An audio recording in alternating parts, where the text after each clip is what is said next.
Okay, our next episode is called The Royale.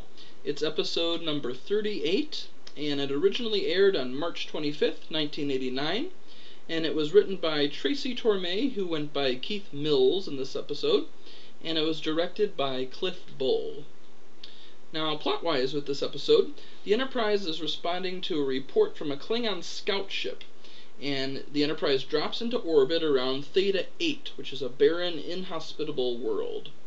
Now, the Klingons sense spaceship debris in orbit around the planet, so Riker beams a chunk aboard and finds markings for NASA and an American flag with 52 stars.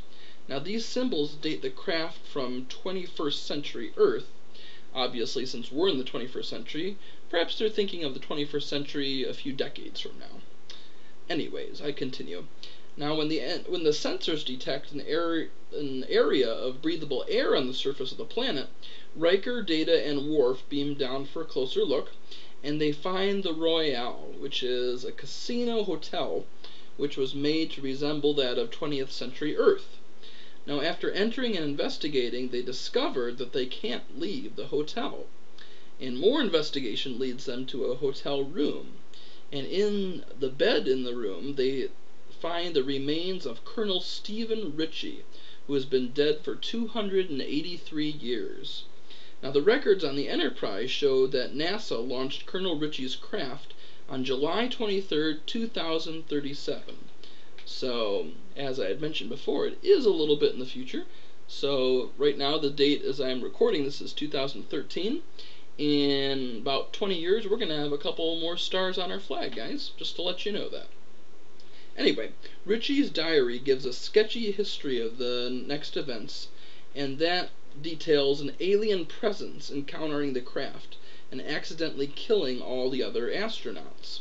Now, filled with remorse, the aliens sought some way to provide for the sole survivor, which was Colonel Ritchie.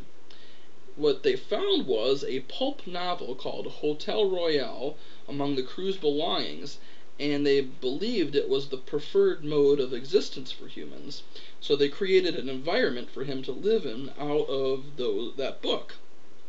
Unfortunately, Riker, Data, and Worf are now stuck in the novel which has come to life. So after seeing someone leave the hotel, Riker and Picard conclude that the person could leave because it happened in the book.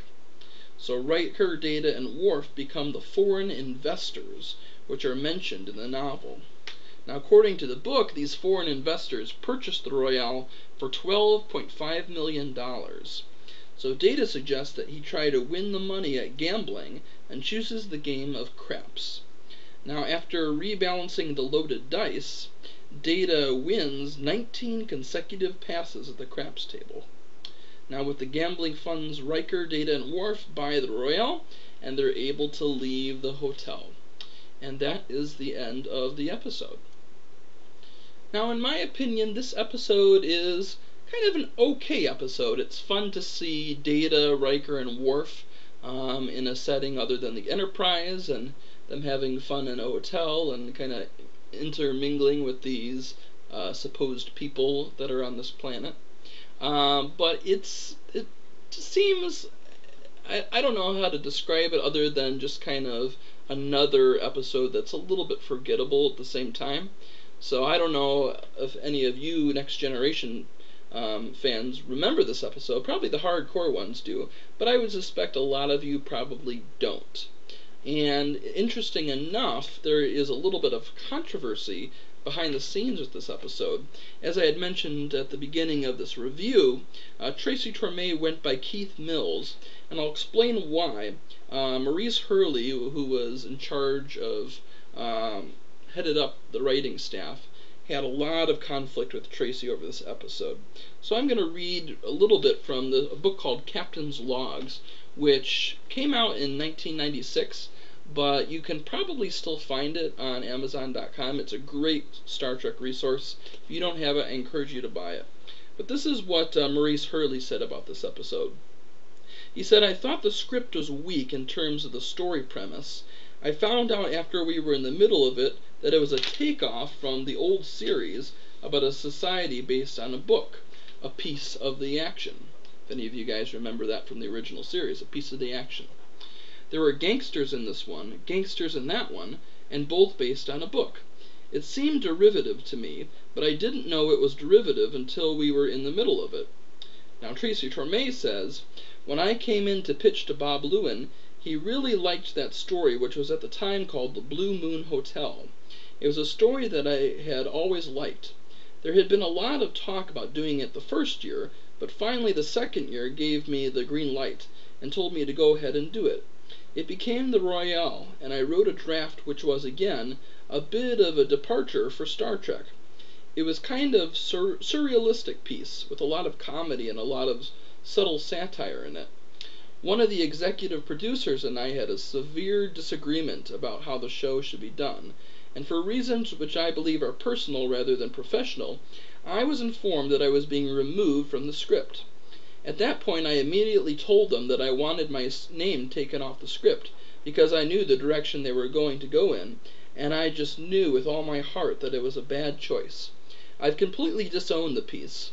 I suppose skeletally it's my story, but when I started to reread the rewrite, I got 10 pages through it, and I got sort of a cold chill and had to put it down.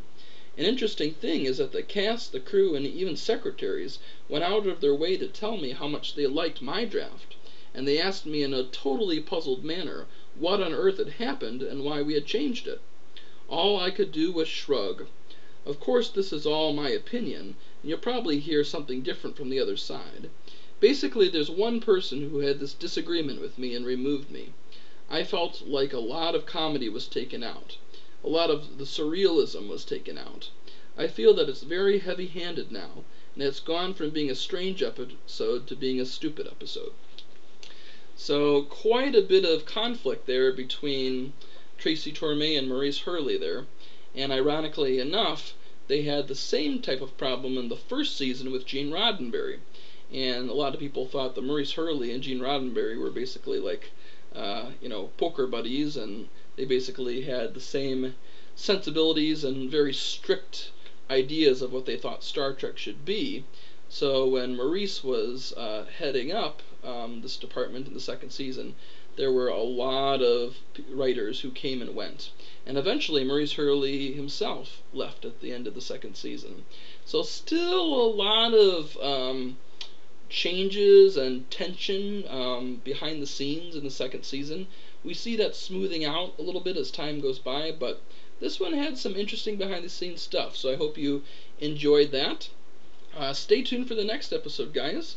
I kind of like the next one a lot better than this one, actually, so stay tuned for that. Thanks, guys.